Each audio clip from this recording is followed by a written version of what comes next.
Alright guys, get ready for this match. This is going to be Nara versus Gorush, and I hope you're all excited for this match. This should be a very exciting matchup. This is Nara vs Gorush for GOM TV MSL Season 4. This is on the map Zodiac, and this is going to be ZVP, and they're fairly close positions. First off, I'd like to voice my appreciation to all of the people who comment on my YouTube. I do read your comments, and I'm a little bit confused about why you think my voice is a little bit lower. For me, I don't really think anything's changed, but all the better for you guys, I guess. And I really think that it will get deeper than it is supposedly right now, but we'll talk about that later. Just thanks for all your support. And we have to see that I really don't think that Nara has a very good morale for this game. He's currently on his worst losing streak that he's ever had, which is an 8-loss losing streak. This may be due to the fact that he's just getting into a really big slump, or it could be due to the troubles in KTF. If you haven't read about them, Nara is in the team KTF, and they've been having a lot of problems lately. SK Telecom still also having some problems, but doing a lot better than KTF is right now. KTF is really in a bad situation at this point. So this is going to be standard PvZ on the map Zodiac. You can see Nara is going to do a fast expand, pretty standard, and Gorush's Overlord will be able to find Nara right away. I'm a little bit confused about Nara's positioning for his fast expand, because I don't know if it's going to be able to wall off his if it's going to be able to wall off his ramp effectively, or his choke. You can see Nara hasn't scouted yet with any drones, but he immediately assumes that his opponent is going to fast expand. Fast expanding is very, very common nowadays, so most Zergs will actually go 12 hatch without even scouting. You see many players like Savior doing this, and then they'll probably do another expansion to their second expansion, which is just very close to the main right there for Gorush. Nara also doing the same thing, plays it a little bit risky. He gets the Nexus at 14 before he even scouts as well, because he also assumes that Gorush will be doing a fast expand, which is exactly what Gorush did. Now you can see Gorush is sending up a drone to expand, and Gorush's spawning pool should be finished quite shortly. The main goal of Gorush at this point is mainly just to get a few drones, not make many Zerglings, unless he's going to try and do some early fast speedling thing, but I don't really think he's going to do that. Maybe he might want to try and force Nara to make a few cannons, but he does want to mass drones a little bit so he can match the economy of Nara. You see a lot of people doing the fast expand nowadays, and lots of them are deviations of Bisu's build, where he gets a lot of Corsairs and also Dark Templars. It's a very good build because for Protoss it gives them an air superiority. This gives them map control. Well, it's not direct map control, but it really helps in controlling the map, and they definitely get a very nice advantage in that they're able to scout effectively. It used to be that Zerg would always beat Protosses very easily because the Protosses could not scout at all. So right now we're seeing it very standard at this point. Fast layer going up, actually. I think that's before speed.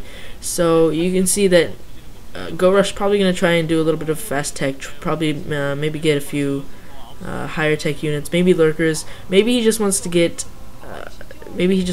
some, I don't know, maybe he wants mutas. You can't really tell at this point. We haven't looked in Nara's base for a while, so we don't really know what he's doing at this point.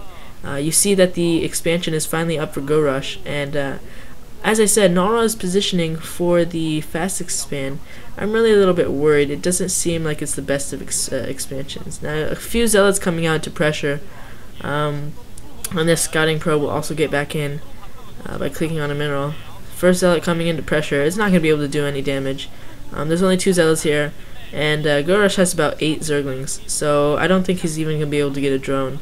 these Zerglings will be able to fend that off quite easily. And this Zergling does manage to dispatch of that probe, which was scouting.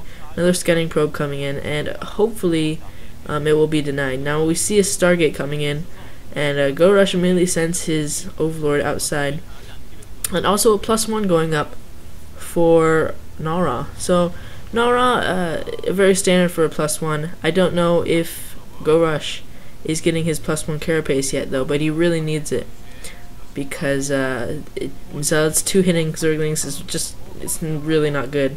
This Overlord will probably go down.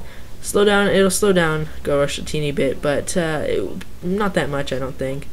And at this point, Gorush is just going to send some Zerglings, camp outside the choke of Nara, just make sure that Nara doesn't get any more scouts out.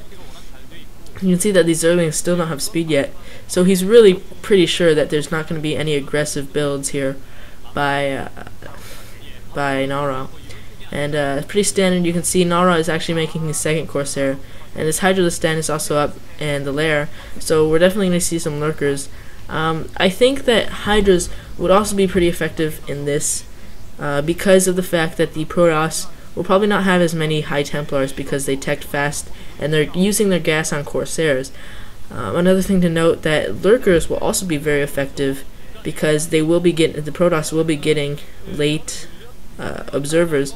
So these are 2 things that I think that Gorush is planning about, and I think these are things that he's really going to be considering, and that's why he went for the Hydralisk Den.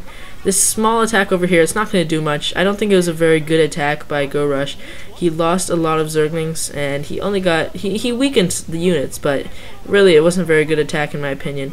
Now look, just as I was saying, this is a very bad placement here by Nara. Look, those cannons can't even defend, and those Hydras are just going to be able to pick off that forge. They're going to pick off that gateway, and that's really going to slow down Nara, especially with those lack of upgrades. He really wants that +1, and by doing this, +1 carapace is going to kick in before the +1 weapons, as well as a delayed +1 for Nara.